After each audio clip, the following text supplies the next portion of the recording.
Hey, high school hockey fans, I told you we'd be back with another edition of This Week in Wisconsin Prep Hockey. I'm Mike Hammett, your host for this week, and also we got the my astute panel of Bill Berg Jr., and Del Scanlon, and say hello to the fellas. How you guys doing? Everything hurts. How much snow did you guys get up there? Oh, we only got about 2 inches up here. Oh, I we mean, the got wind meant that, like, yeah, half of my driveway had 2 inches on it. The other half was like a 12-inch drift. huh. Yeah, well, we got hammered pretty good down here in the southern part of the state on Friday. So, really put back a lot of games that were postponed and canceled. So, anybody out there, if you know of a game that got postponed or canceled, feel free to reach out to us or have your team person go ahead and change it so we know, um, so we can be a little bit more up to date. How's that sound, guys? Lovely. All right, cool. Well, naturally, with the weather being crap, our games of the week were delayed by the weather. And well, I guess we can't say a whole lot about them, but let's go right on to the Best Western Premier Park Hotel Players of the Week. And there's some pretty deserving people out there. And uh, Bill, I'll let you go ahead and take it from here, Burglar. Alrighty, thanks, MJ. Our best Western Premier Park Hotel Player of the Week on the boys' side actually got 3 games in. So obviously he was from the northwest part of the state that did not get the snow. Um, Brecken Meyer, which is actually his first name and last name. It's not like Michael Breckenmeyer. It's Brecken Meyer. He's a defenseman for Hudson. On Tuesday against Eau Claire North, he had an assist.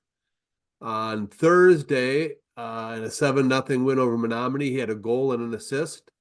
And on Friday against Chisago Lakes, a Minnesota team, he assisted on all three of the goals in the 3-0 win over Chisago Lakes. He also blocked 15 shots over those 3 games. So a defenseman contributing all over the ice. Brecken Meyer of Hudson. On the girls' side, there were not very many teams that played more than one game. For whatever reason, the Western teams and the Northern teams were like all scheduled against Southeastern teams, and cancellations abounded. But one player for the Rock County Fury did have an exceptional game on Thursday. She had 3 goals and an assist in an 8-0 win over the Icebergs. So Macy Murphy of the Rock County Fury, I think she's like the 7th player we've had from the Rock County Fury win our Player of the Week award. Um, What's that expression? You miss 100% of the shots you don't take. When it comes to Yeah. nominating people for Player of the Week, the Rock County Fury take their shots. Speaking of Breckenmeyer and blocking shots, you know who else is from Hudson is really good at blocking shots? Anna Wilgren, currently on the Badgers as a grad transfer after her time at Minnesota State Mankato. That was always her big thing on defense at Mankato, was that she is just a tenacious shot blocker. So maybe that's in the water there in Hudson. she came over with the men's coach from Yeah. from Minnesota State. Yep. I heard he He brought shared some players with him. I didn't know he brought help for Mark Johnson too. like Mark Johnson needs any help. No. Brecken, as I see here, Breckenmeyer, 15 plus blocked shots. Man, that could really be a lot of bruises, guys. It can. Not if you do it right. Well, yeah. Not if you do it like, I mean, if you do it like the guys in the NHL, you're definitely getting bruised. Because for whatever reason, those idiots get down on one knee and turn their body. And that is not how you block a shot at any level of the game. I'd just dance out of the way like a little girl. Shoot it.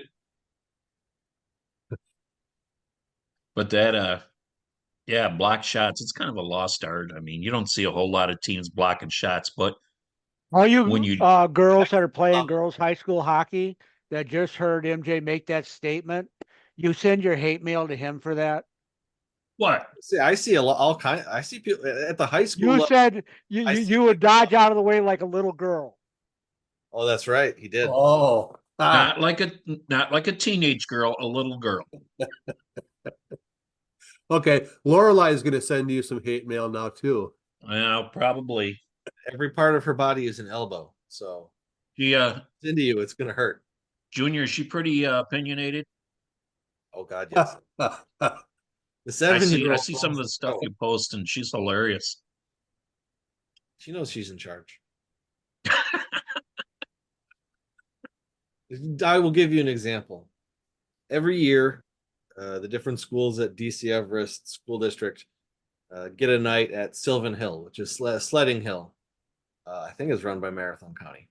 Um, but it's a sledding hill in the area with like a tow rope. You go up on tubes, you go down on tubes. It's super fun. We weren't going to go last year.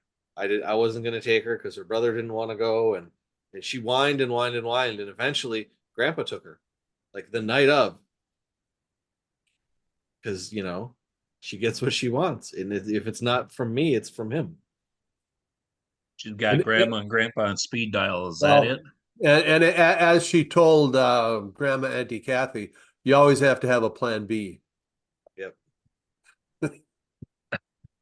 In this case, I was plan B. She's too far ahead for her years, Junior. You're gonna have your hands full. Uh-huh.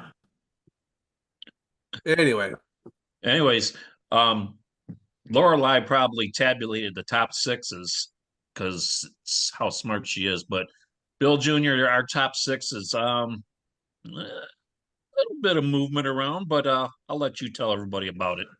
Sure. We have a new number one in Division Two. New Richmond moves up from third to first. Oregon is still second. Amory drops from first to third. River Falls moves up to fourth. Tomahawk moves up to fifth. And St. Mary Springs comes into the sixth spot. They were not ranked last week. Also receiving votes in Division Two were Hayward, Lakeland, Menominee, and Somerset. In the girls, the top three spots are all unanimous. Every ballot had Superior 1, Central Wisconsin 2, St. Croix Valley 3. After that, it moved around a little, but nobody changed spots this week. Bay Area, Hudson, or Bay Area, Hayward, and Hudson are still 4, 5, and 6, just like last week. Also receiving votes, just like last week, are University School and the Warbirds. And then in Division 1, Spash and Chippewa Falls were unanimous 1 and 2 in every ballot this week. Bayport is third. Eau Claire Memorial moves up 1 spot to fourth. Brookfield drops 1 spot to fifth. Madison Edgewood is still sixth, and Hudson is still receiving votes. But that's all of them this week. Notre Dame didn't get a vote this week. Wow, that's been a while. It has been a while. But this late in the season, the number of teams that get votes tends to shrink. So let me look at this a second here. Wow. Okay. The Oregon Panthers. I'm on their thing right now, their homepage. These guys have lost 1 game and still can't get number 1. The 1 game they lost was to Edgewood 2-1. Yep. They score 5.2 goals per game. They give up a goal and a half a game, a power play of almost 30%. And yet they can't crack the number 1 spot. Seems like New Richmond's had a hold on that one, or it changes from week to week. New Richmond lost to Spash, who's the number 1 team in D1. And then, Yep. like the rest of their losses, are all in the Big Rivers Conference. And we say every year at state tournament time that the team out of the Big Rivers that makes it to state, which has been New Richmond and Rice Lake the last several years, has a leg up because they have to play Eau Claire Memorial twice and Hudson twice and Chippewa Falls twice. So their record's not necessarily going to be great. Although New Richmond, I do believe, won the Big Rivers last year. The record's not necessarily going to be great, but they're going to be battle tested and ready to go. Well, I'm looking here for Edgewood, Oregon. I'm looking at their strength, who they've played. Baldwin, Woodville, Milton, South Central, Onalaska, Sun Prairie, MG, Wanakee, Janesville, Sun Prairie, KMMO, Hayward, Somerset, Milton, and Edgewood. I guess that's a little bit different compared to, like you said, Yeah. playing teams out of the If Big you look Rivers. at that list, Hayward and Somerset both have gotten, votes at the bottom of the top six in Division Two, and then Edgewood Right. is Division One top six all year.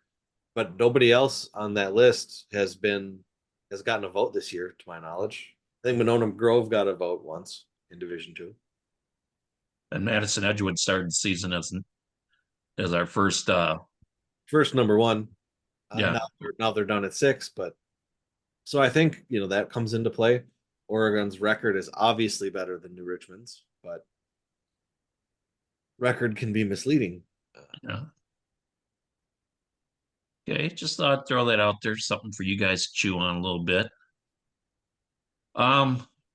Spanish Chippewa Falls, maybe Claire Memorial, Brookfield. It just seems so funny when I look at this Division One that some of the teams you don't see there. Like USM. I mean, how many years was USM? A team that we saw there all the time, and USM, and we don't even see Notre Dame there this year. I mean, it's kind of a little bit upside down season. Well, I mean, who knows what it'll look like at the end of the year? Yeah, that's I true. mean, USM is 5-9, so them getting into the top six is going to be a stretch. Yeah, what I'm saying is that every year it seems like they're in there, but obviously they're having very much a down year. Every now and then you got to reload. Yeah. I mean, Notre Dame has gotten votes every week except this week, so Talk about strength of schedule there. Our upcoming games of the week. Junior, what do we got for upcoming games? Friday, Dell will be at a girls' game, Beaver Dam at Viroqua. And Saturday, I guess Burglar and I are going to the Fox River Classic Conference Championship game at Cornerstone.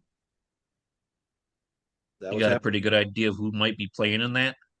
Well, we don't bet on WIAA sports, but No. if I was betting on it, I would say Bayport and Notre Dame. That might not even be if they make it there, that might not even be the last time they play this season. I mean, they're in the same section.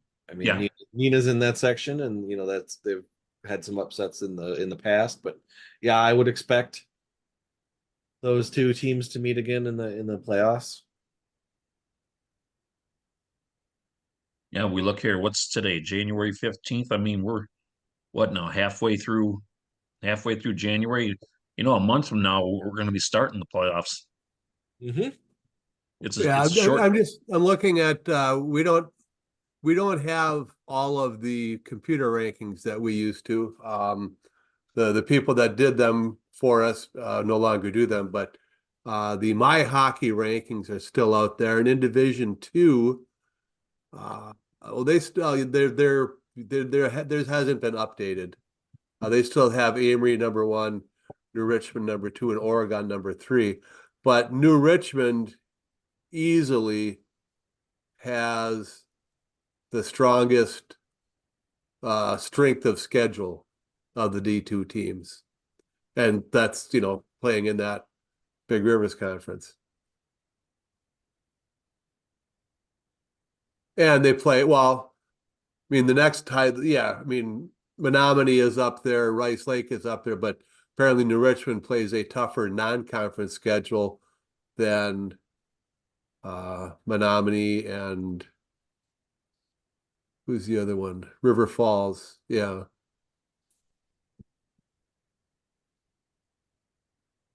Okay.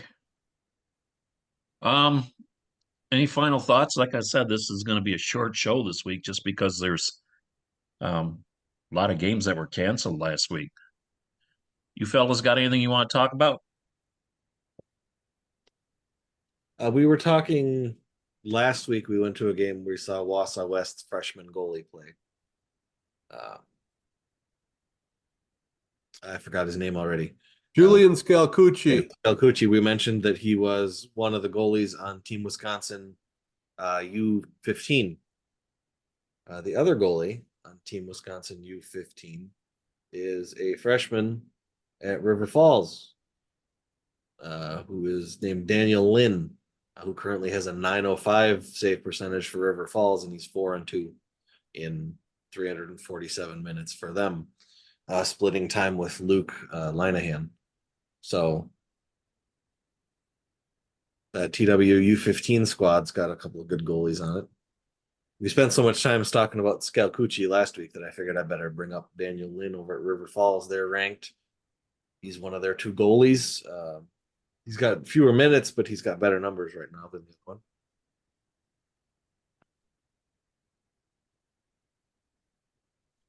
Dell, you've been pretty quiet this whole show. What do you know? Well, it's a lot colder here than it was in Houston. That's for sure. It was 78 degrees in Houston when I got there last Thursday. It was 56 degrees when I was leaving yesterday morning at 4 o'clock. It was, by the time I hit Texarkana, I was down to 36 degrees. Oh, you drove. Oh yeah. No, he rode his motorcycle. It was a Baca thing. But yeah, actually the coldest temps I hit on my way home were in Illinois. I was at 14, 15 below at about 8 o'clock last night. And I'll tell you what, that drive through Illinois, there is nothing. A whole lot of nothing that drive through Illinois. 6 hours of nothing. Do you remember the end of last July when there was that big, basically dust storm in Illinois that caused a 50-car pileup on the interstate? Yeah. Yeah, I was like 5 minutes ahead of that or behind that pileup. Good Lord. Like they closed off all the interstates and kicked us off, and there were no detours or anything. We just had to find out where we were going on county roads. Thank God for GPS. I was going to say, well, that didn't help. The GPS kept trying to get me back on the interstate, which was closed. I was going down to St. Louis for work, and I got to see all kinds of Illinois farmland I've never seen before. Yeah. Yeah, once you get out of a certain point in Illinois, there is nothing but prairie all the way. So Brad, final thoughts, guys. Got anything else? I really don't have anything. I wasn't really able to watch much of anything. I mean, I caught a little bit of Eau Claire Memorial and New Richmond on online the other day, but really that was about it. Well, Just obviously, we can talk about the big news. which Other is than you getting a haircut. Packers upsetting the Cowboys. All right. Like it's like I said, the Cowboys had it set up great. They weren't going to have to leave home until the conference final if they won, and they blew it. Packers offense came to play. But Bergler also says, you know what? Did they blow it or the Packers just take it to them? You know, I kind of agree with Bergler a little bit. That sounds to me like Packers took it to them. I was the designated game tracker for old man hockey last night. By the time we got on the ice, it was pretty well in hand. It was 48-22, I think, when we took the ice. And it ended 48-32. So Wonder by the time that game ended, I wonder what Jerry Jones's blood pressure was at. I'm sure it dropped. I'm sure it peaked. I'm sure it peaked in the third quarter. And then it started to drop as he just, moved into the second stage of grief. Or you could look He had- at Patrick Mahomes gets to make his first playoff games on the road now. Only other playoff Yeah, games he that's played gonna on be the a big road was one. at the Super Bowl. I That's a don't good point. follow football that much, but I did see some lovely pictures of Andy Reid with a ice covered mustache. That was. I'll I've tell never you really, what, when I'm not a big football fan, but I've always liked Andy Reid. He looks like a walrus. I like seeing him in his commercials with Pat Mahomes. It's pretty funny. But it had to be cold with that game when helmets are cracking. You mean Patrick Mahomes had a busted helmet? I mean, that's cold. Yeah, and it sounds like the officials, the in-game officials, didn't know what to do about that. Would Uh, think he'd have a backup helmet somewhere. well, he had one, but it was frozen. The padding inside the helmet was frozen because it was just sitting on the sidelines in that cold. And you don't want to wear a helmet with frozen padding. So I Frozen remember, padding's not padding. I harken back to my high school football days up in Superior, and towards the end of the season up there, it gets pretty cold. And yeah, you mean, yeah, you had to put your helmet on when you were in the locker room, because if you went outside without your helmet on, it was so cold the helmet would shrink and you wouldn't be able to get it on your head. Oof. At least not this melon that I have. Yeah, so I had to put my helmet on before I went outside. Plastic shrinks, heads don't. No. No, you sure don't. It's funny though, just going back one more thought about the Cowboy Packer game. It's funny the Packers fired Mike McCarthy, and the Green Bay Packers might have got Mike McCarthy fired by Jerry Jones. Well, some people might say Mike McCarthy got himself fired. Maybe so. He got himself run out of Green Bay for squandering the prime years of Aaron, because he got too conservative in playoff games. They lost winnable playoff games because he got too conservative and didn't take chances.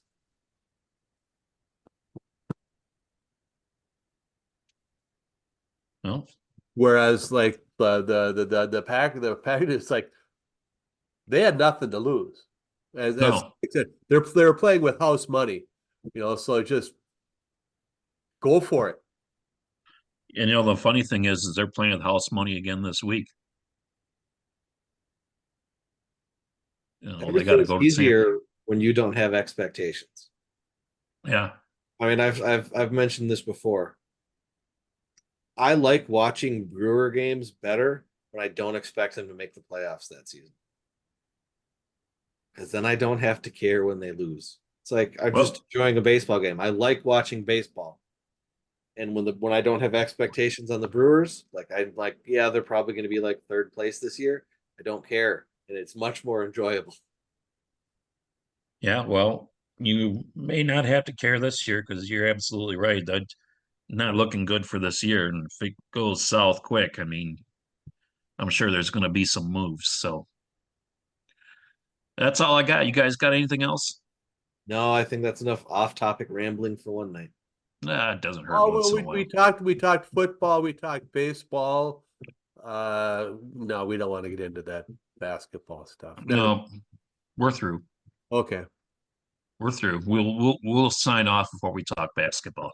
All right. Well, guys, We don't talk other winter sports, fall sports, spring sports. There's only one winter sport. that is true. All right, guys. You guys done? Yes, sir. Dell wanted to remind people about the Hobie Baker Award, getting your nominations in. Get your nominations in. We would like to see 100% participation from Wisconsin. The High School Hobie Baker Character Award. And when is that due by? Oh, don't ask me that. I wasn't prepared. February February 4th. 4th. February February 4th. February 4th. Okay. Make sure you get those in. All right. Well, for the fellas, I'm Mike Hammett. Next week, we promise we'll do better. We might have a game to talk about. Yeah. That could be, unless Mother Nature throws another monkey wrench at us. You've been listening to This Week in Wisconsin Prep Hockey.